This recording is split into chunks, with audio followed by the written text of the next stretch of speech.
Bonsoir à tous. Alors, juste une petite vidéo rapide pour vous expliquer en fait ma vision sur l'euro USD. Donc voici le mensuel. Donc vous voyez, bon bah les prix sont comme on dit capés par une belle diagonale, une double diagonale baissière mensuelle. On a eu ici donc une vague d'impulsion haussière sur laquelle donc j'ai tracé le Fibo mensuel, et on a eu ici une vague correctrice qui est arrivée sur une zone de support. Donc vous voyez ici, non seulement c'est la zone des 50% de retracement Fibonacci, mais en plus c'est vraiment toute cette zone ici avec l'ensemble des mèches.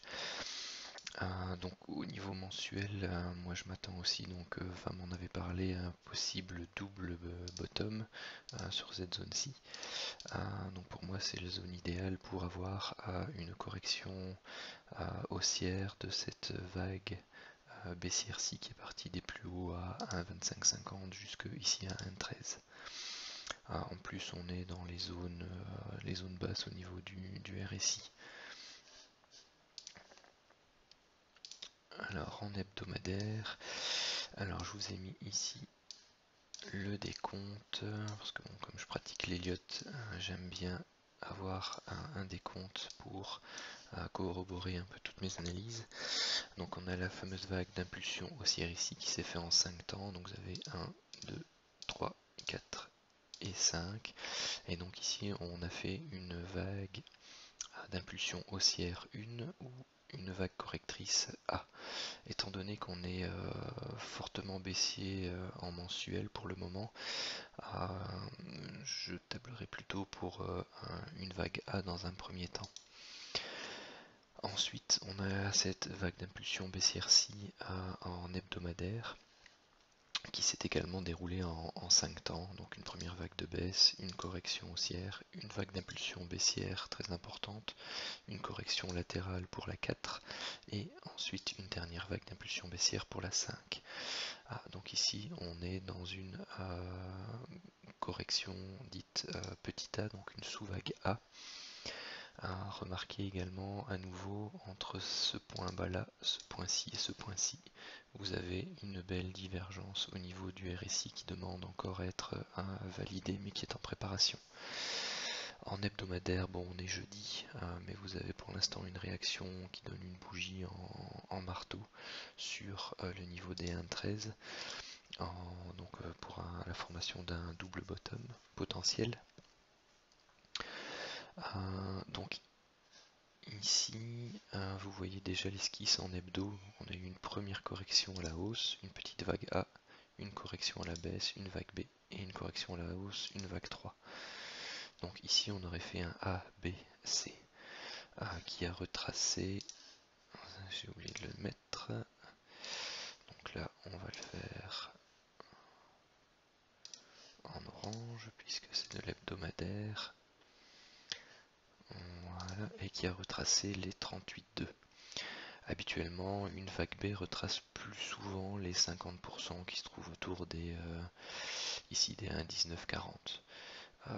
Vu la tournure de la correction qui suit, donc on a de nouveau une correction en A. Oups, pardon. Je vais revenir en hebdomadaire. Recalibrer tout ça. On a de nouveau une correction ici en A, B et C. Ce qui moi m'indique au niveau Elliott, tant qu'on n'a pas cassé le plus bas des 1,13, on a la possibilité et même les probabilités assez fortes d'avoir une troisième correction en A, B, C pour revenir aller rechercher le haut du range ici qui s'est créé. Donc vous voyez ici les deux points bas et le point haut, donc vous avez vraiment toute cette zone-ci en range. Rien n'empêche de venir retester cette zone-là autour des 1,1580, 1,16 avant de partir corriger vers le sud, comme on dit. Voilà, hop, je vais vous mettre le journalier pour la dernière partie.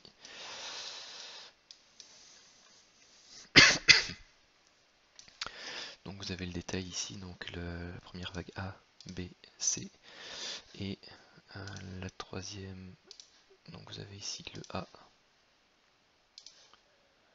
la correction en 3 temps pour le B, et ici vous voyez qu'on a fait 1, 2, 3, 4 et 5, et qu'on est en train en fait de casser